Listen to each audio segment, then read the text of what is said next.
రాజకీయాల్లో పదవి రావాలంటే ఏం చేయాలి? జనం మధ్య ఉండాలి, పార్టీ కోసం చెమటోడ్చాలి, కోట్లు ఖర్చు పెట్టాలి. ఇవేవి కాదంటే అధిష్టానం దగ్గర నిరంతరం పడికాపులు కాయాలి.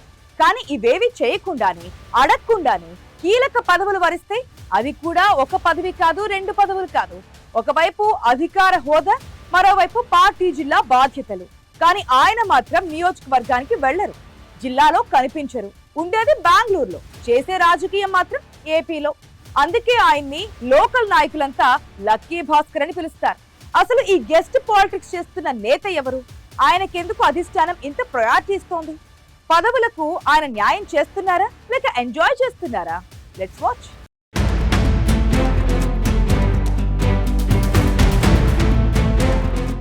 రాజకీయాల్లో కొందరిది కష్టపడే తత్వం అయితే మరికొందరు స్మార్ట్ పాలిటిక్స్ చేసే రకం. రాజకీయాల్లో ఉంటూ ఎంత సేవ చేసినా, ఎన్ని కష్టాలు పడినా కొంతమందికి ఎలాంటి పదవులు దక్కవు. కానీ మరికొందరు మాత్రం ఈజీగా పదవులు కొట్టేస్తుంటారు. ప్రస్తుత రాజకీయాల్లో ఇలాంటి వారే ఎక్కువయ్యారు. ప్రస్తుతం అధికార పార్టీలో ఇలాంటి స్మార్ట్ నాయకులకి ప్రాధాన్యత ఎక్కువిస్తున్నారనే టాక్ వినిపిస్తోంది. ఏపీలో అనేక నియోజకవర్గాల్లో ఏళ్ల తరబడి పార్టీ కోసం కష్టపడ్డా, గెలుపు కోసం ఎంత ఖర్చు పెట్టినా వారికి పదవులు దక్కడం లేదట. అలా వచ్చి ఇలా వెళ్లిపోయే నాయకులకే పెద్ద పెద్ద పదవులు ఇస్తున్నారనే వాదన వినిపిస్తుంది. పోనీ పదవులు తీసుకున్న వాళ్లైనా సీరియస్ గా పనిచేస్తున్నారా అంటే అదే లేదట. ప్రస్తుతం అనంతపురం జిల్లాలో ఈ రెండో కోవకు చెందిన నాయకుడి గురించే చర్చలు జరుగుతోంది. ఆయనే పూల నాగరాజు. రాయదుర్గం నియోజకవర్గం గుమ్మగట్ట మండలానికి చెందిన ఒక సామాన్య కార్యకర్తగా ప్రస్థానం మొదలుపెట్టిన నాగరాజు పార్టీ ఆవిర్భావం నుండి తెలుగుదేశంలోనే ఉన్నారు. 2014 నుండి 19 మధ్యకాలంలో అప్పటి మంత్రి కాల్వ శ్రీనివాసులకు ప్రధాన అనుచరుడిగా ఉంటూ జిల్లాలో తనకంటూ ఒక గుర్తింపు తెచ్చుకున్నారు. బోయ సామాజిక వర్గానికి చెందిన వ్యక్తి కావడంతో పాటు క్లీన్ ఇమేజ్ ఉండడంతో కాల్వ శ్రీనివాసులు పట్టుబట్టి మరీ నాగరాజుకు జెడ్పీ చైర్మన్ పదవి ఇప్పించారు. ఆ 2 ఏళ్ల కాలంలో ఆయన వివాదరహితుడిగా పేరు తెచ్చుకున్న పాలనలో తనకంటూ ఒక ప్రత్యేక మార్కు మాత్రం వేసుకోలేకపోయారనే విమర్శలు ఉన్నాయి.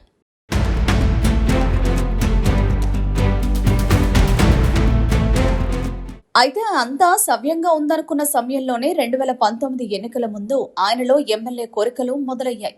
ఇది తన రాజకీయ గురువు కాల్వ శ్రీనివాసులకే ఎఫెక్ట్ ఇచ్చింది. 2019 ఎన్నికల్లో రాయదుర్గం టికెట్ కోసం నాగరాజు తీవ్రంగా ప్రయత్నించారు. అప్పట్లో జేసీ ప్రభాకర్ రెడ్డి అల్లుడు దీపక్ రెడ్డి కూడా రేసులో ఉండడంతో అక్కడ రాజకీయాలు రసవత్తరంగా మారాయి. కానీ చివరకు టికెట్ కాల్వకే దక్కింది. అయితే జగన్ వేవ్ లో కాల్వ ఓడిపోవడంతో అప్పటి నుండి గురు శిష్యుల మధ్య దూరం పెరుగుతూ వచ్చింది. గత 5 ఏళ్ల కాలంలో అంటే 2019 నుండి 2024 మధ్యలో జిల్లా రాజకీయాల్లో నాగరాజు పేరు ఎక్కడా వినిపించలేదు. ఆయన నియోజకవర్గంలోనూ పెద్దగా యాక్టివ్గా లేరు. ముఖ్యంగా పూల నాగరాజు స్థానిక రాజకీయాల కంటే బెంగళూరులో తన వ్యాపారాలు, వ్యక్తిగత వ్యవహారాలకే ప్రాధాన్యత ఇస్తారు. ఆయన నివాసం కూడా బెంగళూరులోనే. అప్పుడప్పుడు సొంత గ్రామానికి వచ్చి వెళ్లడం తప్ప నియోజకవర్గ కార్యకర్తలకు ఆయన ఎప్పుడూ అందుబాటులో ఉండరనే ఆరోపణలున్నాయి. కానీ 2024 ఎన్నికల ముందు మళ్లీ సీన్లోకి వచ్చారు. ఎన్నికల ముందు ఆయన టికెట్ రేసులో ఉన్నట్టు ప్రచారం జరిగింది. అధిష్టానం మాత్రం మరోసారి కాల్వ శ్రీనివాసులకే అవకాశం ఇచ్చింది. టికెట్ ప్రయత్నాలు విఫలమైనా ఆయన రాష్ట్ర స్థాయి నేతలతో మెయింటైన్ చేస్తున్న సంబంధాలే ఇప్పుడు ఆయనకు శ్రీరామ రక్షగా మారాయి. ఈసారి కాల్వ గెలవడంతో ఇక నాగరాజుకు కష్టకాలం ఉంటుందని భావించారు. కానీ పూల నాగరాజు లోకల్ రాజకీయాల కంటే రాష్ట్ర స్థాయి నేతలతో మంచి సంబంధాలు కలిగి ఉన్నారు.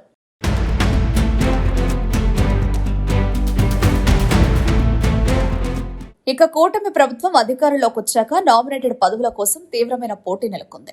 చాలా మంది పార్టీ కోసం కష్టపడిన నాయకులు పదవుల కోసం అధిష్టానం వద్ద విజ్ఞప్తులు చేసుకుంటున్న సమయంలో అసలు ఎవరు ఊహించని విధంగా పూల నాగరాజును ఆర్టీసీ రీజనల్ చైర్మన్ పదవి వరించింది. ప్రభుత్వ వాహనం, ప్రోటోకాల్, జీత భత్యాలతో ఆయన సెటిల్ అయ్యారు. ఇక్కడితో ఆగితే అది అదృష్టం. కానీ ఆ వెంటనే జిల్లా అధ్యక్ష పదవి కూడా ఆయన తలుపు తట్టింది. నిజానికి కాల్వ శ్రీనివాసులకే జిల్లా పగ్గాలు ఇవ్వాలని అధిష్టానం భావించినా ఆయన ఎమ్మెల్యేగా బిజీగా ఉండడంతో ఆ బాధ్యత వద్దన్నారు. దీంతో చాలా మంది పేర్లు పరిశీలించినా చివరకు మళ్లీ నాగరాజుకి అవకాశం దక్కింది. సామాజిక సమీకరణాలు, రాష్ట్ర స్థాయి నేతల అండదండలతోనే ఆయనకి డబుల్ ప్రమోషన్ దక్కిందన్న పార్టీ వర్గాల టాక్. ఏళ్ల తరబడి పార్టీని నమ్ముకున్న నేతలు ఈ నిర్ణయంతో షాక్ గురయ్యారు. ఇలా ఒకే వ్యక్తికి, అందులోనూ ఎవరు ఊహించని విధంగా ఇలా నామినేటెడ్ పోస్టుతో పాటు ఏకంగా జిల్లా అధ్యక్ష పదవులు ఇవ్వడం పట్ల పార్టీలో నెగిటివ్ డిస్కషన్ జరిగింది. చాలా మంది నేతలకు నాగరాజుకు అధ్యక్ష పదవి ఇవ్వడం ఏమాత్రం నచ్చలేదని ఓపెన్ గానే చర్చించుకున్నారు.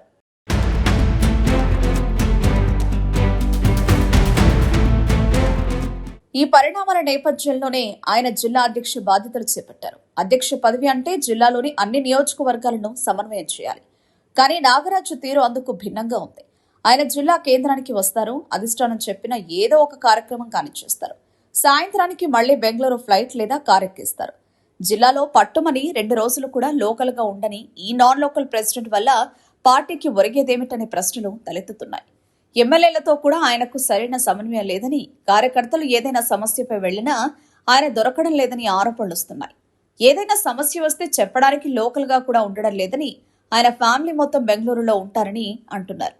ఏదైనా కార్యక్రమం జరిగితే తప్ప అనంతపురం జిల్లా కేంద్రానికి రావడం లేదంటున్నారు. ఆర్టీసీ పరంగా ఆయనకు వాహనం, ఇతర సౌకర్యాలు ఉన్నాయి. ఇలా ప్రభుత్వ సౌకర్యాలతో కీలకమైన పదవులతో నాగరాజు ఎంజాయ్ చేస్తున్నారు తప్ప వాటికి న్యాయం చేయడం లేదన్న ఆరోపణలు గట్టిగా వినిపిస్తున్నాయి. అయితే నాగరాజు మాత్రం ఇలాంటివన్నీ చాలా లైట్ తీసుకుంటున్నట్టు కనిపిస్తోంది.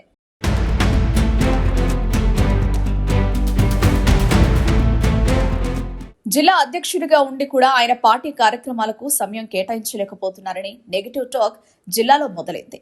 అయితే ఇటీవల ఒక ఆసక్తికరమైన పరిణామం చోటు చేసుకుంది. గుంతకల్లు ఎమ్మెల్యే గుమ్మనూరు జయరాం కుమార్తెతో నాగరాజు కుమారుడి నిశ్చితార్థం జరిగింది. దీంతో రాజకీయంగా ఇద్దరు నేతలు ఒక్కటయ్యారు. ఈ సంబంధం నాగరాజుకు రాయదుర్గం రాజకీయాల్లో కొత్త బలాన్ని ఇస్తుందని ఆయన వర్గం భావిస్తోంది. కానీ ఉన్న పదవులకే న్యాయం చేయని వ్యక్తికి రేపు ఎమ్మెల్యే టికెట్ ఇస్తే పరిస్థితి ఏంటనేది స్థానిక నాయకులు వాదిస్తున్నారు. అధికారిక సౌకర్యాలు అనుభవించడం తప్ప పార్టీ క్యాడర్కు నాగరాజు భరోసా ఇవ్వలేకపోతున్నారన్నది విమర్శలు వినిపిస్తున్నాయి.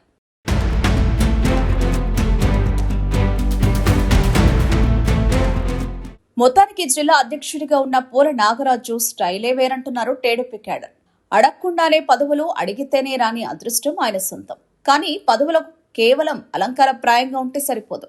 ప్రజలకు, పార్టీకి జవాబుదారీగా ఉండాలి. బెంగళూరు, అనంతపురం మధ్య సాగుతున్న ఈ ప్రయాణం రేపు ఎన్నికల నాటికి ఆయనకు ప్లస్ అవుతుందో లేక పార్టీకే మైనస్ అవుతుందో వేచి చూడాలి.